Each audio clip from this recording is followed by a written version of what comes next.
Good evening, everyone, and welcome to Black Books Matter at New Black Wall Street Market Radio. We are excited to be interviewing a very special guest today, a gentleman by the name of Barnard Sims, who has written a very ambitious book, I have to say. And I'll just give the title and then I'll let him introduce himself. So, The Southern Awakening, a Black Man's Guide to Liberating the Rural South. And I'll let that marinate for like 2 seconds. But Bernard, welcome, sir. All right, thank you, Todd. Thank you for having me on Black Books Matter, and especially through the new Black Wall Street, because black bookstores matter, and the black bookstores in the new Black Wall Street were the first people to give a country boy like me an opportunity. So I thank y'all for thank you for having me, and thank the new Black Wall Street for being what it is to our people. Awesome, man. And on behalf of New Black Wall Street, market, I just want to say welcome, man. And when I, heard about the title of your book, I said I've got to interview this guy because that subject that you talk about is something that's been, we've been mulling over that subject for a long time in our community. But and we'll get into that. But so just if you could just open this up, tell us a little bit about yourself. Well, my name is Barnard Sims. I've been a barber for nearly 40 years. I'm also a chess coach, but uh, to teach kids chess at the local Boys and Girls Club. I'm a former cosmetology instructor at Athens Technical College. Actually, I act at Dwayne Boyd's Premier Acting Studios. I'm a student, I'll say.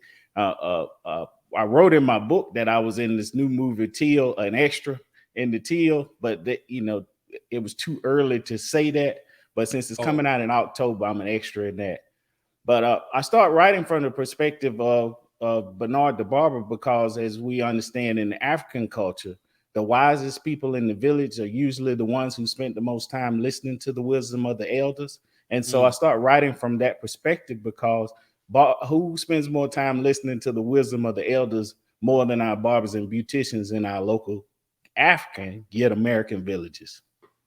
awesome! Wow, that's an amazing concept. And being a former barber myself, I can attest to the fact that I've been a counselor. I've been I've been all kinds of things in addition to a barber because that's a very interesting observation that you made there and thrust for your book. So, so this is your first book, correct?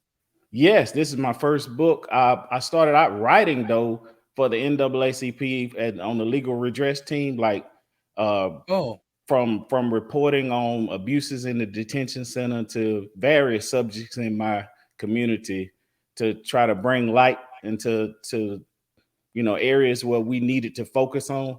And I hmm, knew my writing was getting good when my own group banned me from writing on behalf of the group. So I knew I was getting good then. But then the state saw my writing. The state, Edward DuBose came and he was patting me on the back. And of course, those same people who was wanting me to be quiet because I was making the white power structure mad with some of my writing. Of course, when mm, you score a touchdown, everybody want to pat you on the back when you're in the end zone saying, I blocked for you. But right. it's like I realized the power of words and researching Ida B. Wells when she wrote the Red Record, talking about how many Mm, people were lynched in mm. her community and how bringing that voice to a global stage is sort of like created it was the catalyst for social change to make our community better and safer for everyone, especially people like us. Absolutely. You mentioned Ida B. Wells, and she is an icon as far as I'm concerned when it comes to history in the African American community. Who were some of the other people that inspired you to take this journey? Of course, James Baldwin Mm, and him saying that we can't fix problems that we're too afraid to face. Uh, W.E.D. Du Bois and the souls of Black folks. I mean, mm, just the duality of trying to assimilate into a culture and thinking because because he's one of the most educated people in this country of all time, and he thought that if we just educated ourselves and make ourselves more presentable, we will be accepted. And then the tragedy of that is he ended up dying and giving up on America and moving mm, to Africa and passing at the time of the March on Washington in 1963. He was Mm, not there. He was in another country. So it yeah. it it reeks of when we approach racism, we think it's something that we can do to fix it, but we don't have that component. As you know, and you were a barber, you probably never been in the barbershop, and everybody said, "Hey, let's figure out a way to not let white people vote. Hey, let's Mm, figure a way to mm, disenfranchise them in our school system. Hey, let's mm, figure out a way to, for the maternity rate for white women to be what it is for black women, and going to the hospital, opposed to the mortality rate for black women is lessened just because they're black as mm, far as surviving giving birth. And so there's mhm. so many components to racism that we must challenge, but we have to, like Baldwin said, we must face them in order to fix them. And that's what I try to do through my writing. Awesome, awesome. Yeah, we got to hit it head on. It's nothing we can play around with. Mhm. So in your book, give me a quick and kind of a quick outline of some of the steps that we need to take. Start with what is, I guess, like we can start with the biggest step that we need to take collectively, and then kind of go from there as far as liberating the rural South. Well, since we're the new Black Wall Street marketplace, I'll start with the third one, which is the piece that I ended up on, Hmm. because it's the economic piece. Mm, We cannot, I call it in my book, practice collective economics. But Wall Streets were not just in Tulsa, there were economic centers all over the South because Black people were forced to shop with each other because they couldn't go to the department store uptown. And so what that did is it generated an economic footprint for Black people in our communities. So what we have to do is we don't have to rediscover the wheel here. We just need to mm, do the research like the new Black Wall Street marketplace has done and reduplicate those components in our community and roll. We just need to roll out the same wheel that they did as the way we practice collective economics with each other. That's why I ended the book with that. But the other two components are political. We need to have political power because every good deed that I've tried to implement in a small town has ran out of money. That's why we want to start mm, off. Like I'm in the Boys and Girls Club, and I'm trying to teach kids how to solve the Rubik's cube. And you have to buy 50 Rubik's cube, but mm, then the communities love what you're doing, patting you on the back, share your post, but then support is an action verb. And so mm, we need to be supportive with our dollars as we are with our words. And that's one of the components that I like I said, the end piece is the economic piece, but it's political. And it also starts because we need politicians who won't shrink in the face of the oppressive opposition once they get a seat at the table. And mm, so that's why we need righteous brothers like we see at the new Black Wall Street marketplace, who are standing up for our people on that in that realm. But it starts with personal responsibility. mm, They always say that the person who think they can and the person who think they can't are both right. And so we have to have a divine mm. understanding that we are God's creation. God is the designer of the universe, and there's enough for us out here in this world too. So it's personal responsibility coupled with political power and economics in the form of collective economics and the way we engage each other from an economic standpoint. Those are the three components. Awesome. Very, great outline, and you hit on some really important things there. Especially the group economics component of that. You see a lot of times in our communities people that don't look like us owning businesses Mhm, in our community, mhm, and we patronize these businesses. And we've all heard the adage about how often the black dollar circulates in the community and that kind of thing. I've heard that so many different times.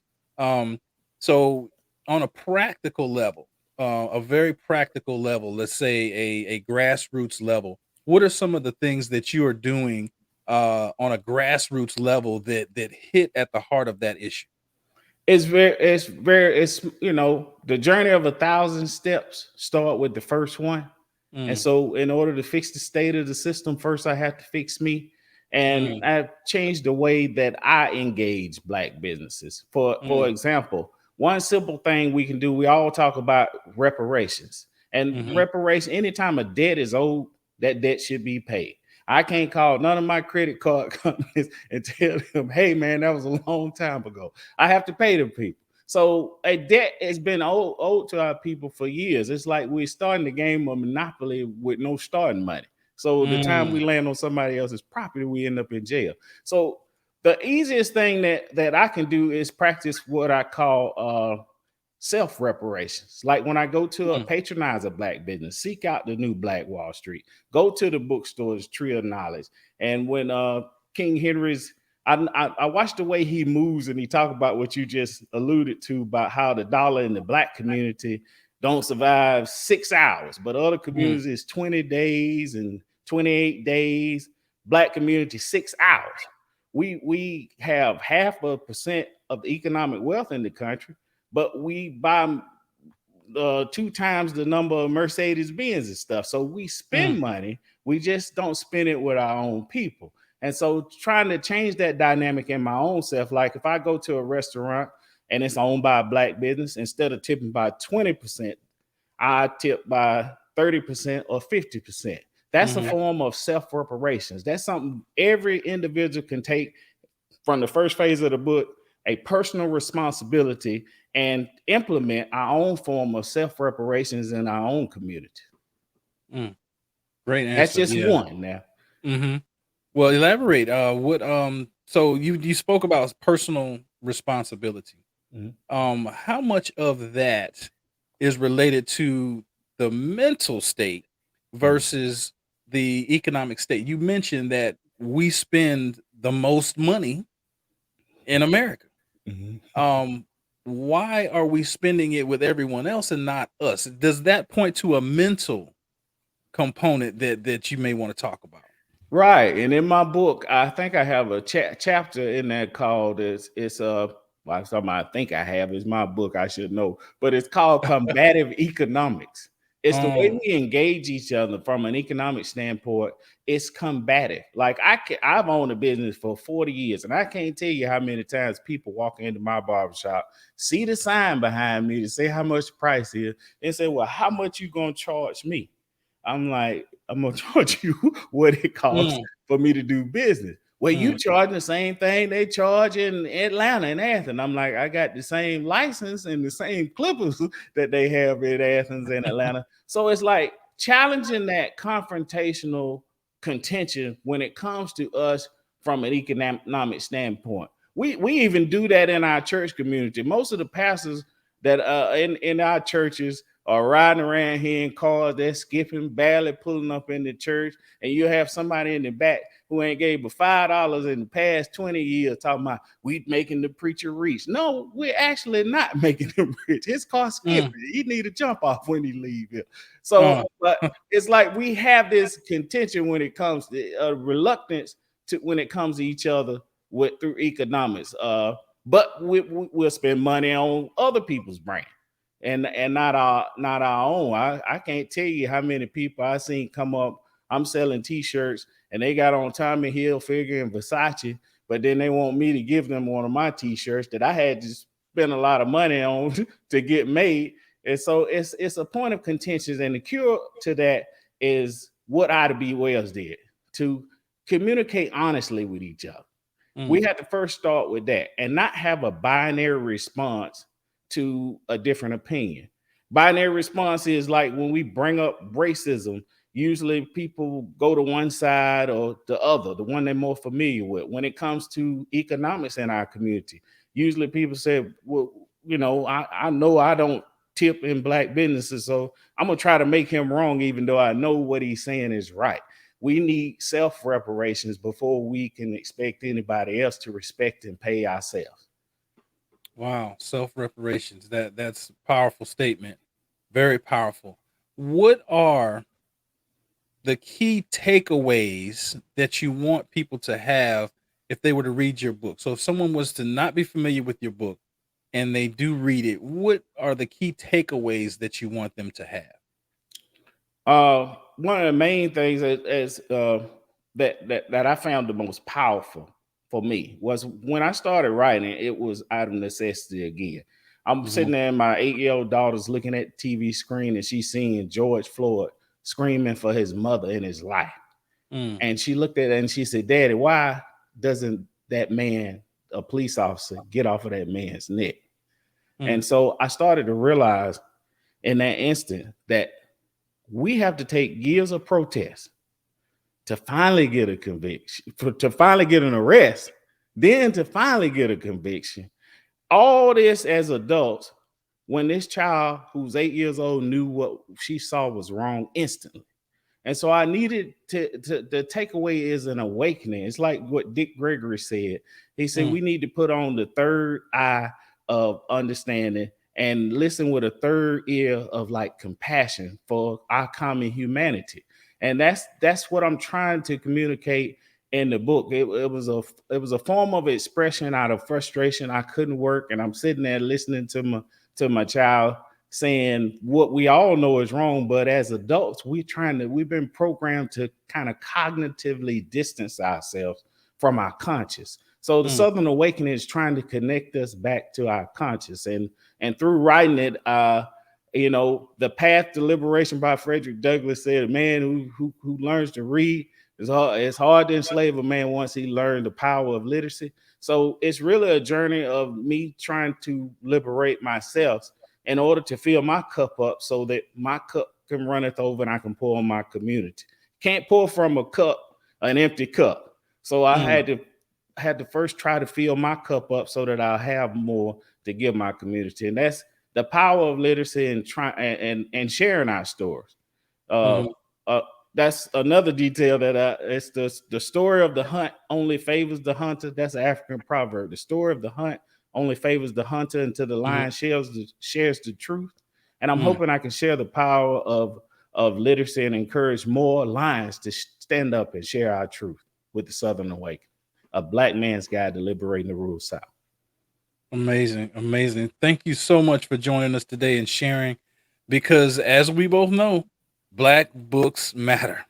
Literacy matters in our community, and I'm so glad that you've taken the time to write this book, and that you're not only just writing it, you're a proponent for everything that it stands for. And I just want to thank you for that and the impact that that is having on our community. Lastly, just want to give you an opportunity to just tell people how they can find your book and how they can kind of connect with you if they want to. Okay, well, they can find my book at the Tree of Knowledge in the New Black Wall Street. That's one place, and then the next place is Elder Reed's, Cynthia. Her store at New Black Wall Street gave me prime position. I've been able to meet Professor Griff at book signings. Mm.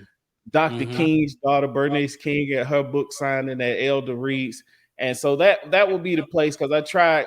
We need to practice self reparations and go to these independently owned black bookstores, and you can find plenty of them at the New Black Wall Street. But Yeah. other than that, my website at Barnard BARNARD thebarber.com. All right. BarnardTheBarber.com. Those are it's basically anywhere books are sold, but I try to be a proponent because love to support independently black owned bookstores because they amplify black voices, and we need those in this time, in this present time. I absolutely 1000% agree with you, sir. Thank you so much again for joining us at Black Books Matter with New Black Wall Street Market Radio. And for those of you out there listening, this is going to I encourage you to tune in. Next time, we're going to be interviewing some more exciting and dynamic authors. And again, this has been Black Books Matter with Todd Rose as your host, interviewing Bernard Sims. And until next time, I want to bid you farewell and Godspeed. Thank you very much again for joining us, sir. Thank you for having me.